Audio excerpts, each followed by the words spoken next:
शंकर भगवान के शिवलिंग पर अगर नर्मदा के नदी में से कोई शंकर का शिवलिंग निकला है, उस पर कुछ भी चढ़ा दो, चढ़ाकर आप खा सकते हो शंकर के शिवलिंग पर। अगर नर्मदा नदी के जल का शिवलिंग नहीं है, कोई दूसरी जगह का शिवलिंग है, तो उस शिवलिंग पर कुछ भी चढ़ाओगे तो उसको पाना नहीं है, उसको नहीं खाया जाता। शंकर भगवान को जब भी भोग लगाया जाता है तो थाली को दूर रखा जाता है। शिवलिंग को अगर वो थाली टच हो गई तो या तो कोई बैरागी, त्यागी, संत, कोई अपना घर छोड़ चुका हो, परिवार छोड़ चुका हो, उसके हिस्से का हो जाता है, आपके हिस्से का नहीं। कई कई जगह पर हमने देखा शंकर जी का अभिषेक करते और इतना सारा पंचामृत इकट्ठा कर लेते, सबको लोटा भर भर के पिला देते, सब गलत। छोटी मूर्ति हो, और मूर्ति भी घर में जितनी मूर्तियां हो सब ठोस हो, मूर्ति पोली नहीं होना। तो अगर पोली मूर्ति अगर घर में है तो उसको हटाने की जरूरत नहीं, उसमें मेन भर दो, मोम भर दो पिघलाकर, पर मूर्ति को ठोस करो। जिसके घर की मूर्ति पोली होती है उसके घर में कितना भी कमा लो, पैसा टिकता नहीं है, घर को पोला ही रखता है, घर में पैसा टिकने नहीं देगा। मूर्ति अंदर से ठोस होना चाहिए, भले वो छोटी हो, कैसी भी हो, पर उसमें ठोस होता। छोटी हो, जितना छोटी उतना भावपूर्ण। और हमेशा याद रखो, भगवान को भाव से रिझाओ, धन से नहीं। भगवान कभी धन से नहीं रिझता, कभी धन से नहीं रिझेगा।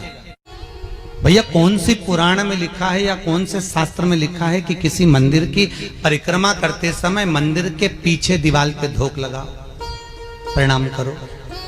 किसी पुराण में लिखा है क्या? अरे बोलो तो सही। भागवत किस किसने सुनी है? हाथ उठाइए।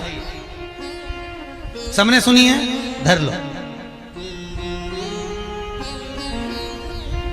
भगवान भागे थे युद्ध का मैदान छोड़कर, सुनी कथा? क्या नाम पड़ा था उनका? रण छोड़ राय। पढ़ा था कि नहीं पढ़ा था? ठीक है। किससे युद्ध करते समय भगवान भागे? कौन आया था युद्ध करने के लिए? काल्यावन। कौन आया था? काल्यावन। और कौन आया था? जरासंध। तो क्या भगवान काल्यावन से युद्ध नहीं कर सकते थे? बोलो तो, कर सकते थे ना? फिर युद्ध का मैदान छोड़कर क्यों भागे? अगर भागवत आपने सुनी है तो उसमें पंडित ने, गुरुजन ने बताया होगा आपको कि भगवान से पूछा गया द्वारकाधीश से, कहा दाऊ जी ने? दाऊ बोले, कन्हैया ये काल्यावन है, मार दे, भक्का रहा है। भगवान कृष्ण बोलते हैं, द्वारिका नाथ बोलते हैं, भैया ये वो काल्यावन है जो ब्राह्मणों को भोजन कराता है, ये वो काल्यावन है जो ब्राह्मणों की सेवा करता है, ये वो काल्यावन है जो नित्य यज्ञ करता है, ये वो काल्यावन है जो कि दान पुण्य करता है। इसका पुण्य इतना प्रबल है कि इसको इतनी जल्दी मारा नहीं जा सकता। ये राक्षस, इसकी प्रवृत्ति राक्षस की है, पर पुण्य बहुत प्रबल है। तो क्या करा जाए? भगवान ने कहा जब तक इसका पुण्य समाप्त नहीं होगा तब तक ये काल्यावन नहीं मरेगा। तो इसका पुण्य कैसे समाप्त करें? भगवान कृष्ण ने कहा, दाऊ दादा मुझे युद्ध का मैदान छोड़कर भागना पड़ेगा। तो युद्ध का मैदान छोड़कर क्यों भाग रहा है? उससे क्या पुण्य समाप्त हो जाएगा? भगवान कहते हैं, दाऊ दादा जब मैं भागूंगा काल्यावन मेरे पीछे भागेगा, मेरे पीछे भागेगा तो मेरी पीठ देखकर भागेगा, और जो मेरी पीठ एक बार भी देख लेता है या मेरी पीठ को जो नमन कर लेता है, उसने जिंदगी में जितना पुण्य करा होता है वो सब समाप्त हो जाता है, उसका सारा पुण्य समाप्त हो जाता है। और भगवान भागे, काल्यावन पीछे पीछे भागा। तो दाऊ जी ने कहा अब मार दे।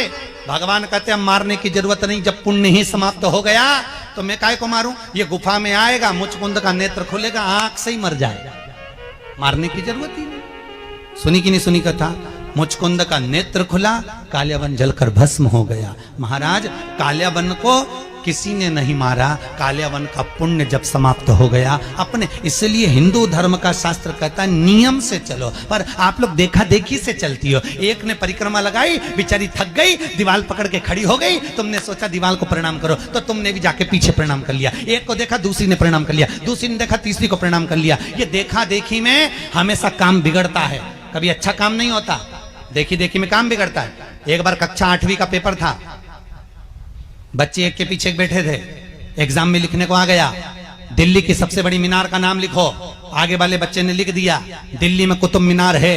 पीछे वाले को भी याद था, पर आगे वाले का देख के लिख दिया दिल्ली में कुतिया बीमार है। याद उसको भी था, पर देखा देखी में काम बिगड़ गया, लिख दिया दिल्ली में कुतिया बीमार। देखा देखी में काम बिगड़ गया। आप देखा देखी ना करें।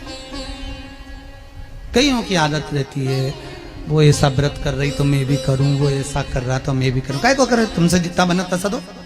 कई माताएं हमसे पूछती हैं, ये माता जी ने भी एक बार पूछा था, गुरुजी हम कथा के जजमान हैं तो क्या हम व्रत करें? हमने कहा पहले बताओ तुम्हें शुगर तो नहीं है, बीपी तो नहीं है? अगर ब्लड प्रेशर शुगर है तो व्रत करने की जरूरत नहीं है, तुम तो खूब चरो, एकादशी करो। काय को व्रत करो? मालूम पड़े व्रत करवा दो, और व्रत करवाया और एक दिन व्रत करा, दूसरे दिन हॉस्पिटल में पड़ी रही, कथा किसको सुनाएंगे? रेंदो दादा तुम तो खूब, हम तो हमेशा कहते हैं वल्लभ कुल की एकादशी करो, भले बकरी जैसे चलो, एकादशी करो, खूब करो। कई लोग कहते हैं हमसे रिया नहीं जाए, हमसे बिगर खाया, तो कौन कहे कि तुम मत खाओ, खूब खाओ।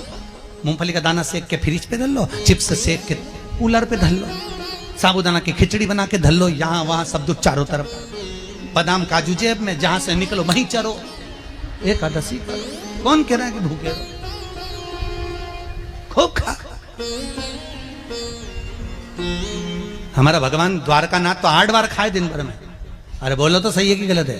8 बार द्वारकाधीश खाते हैं, तो काय को मना करेंगे कि तुम मत खा? तुम तो खूब खाओ रही डट के।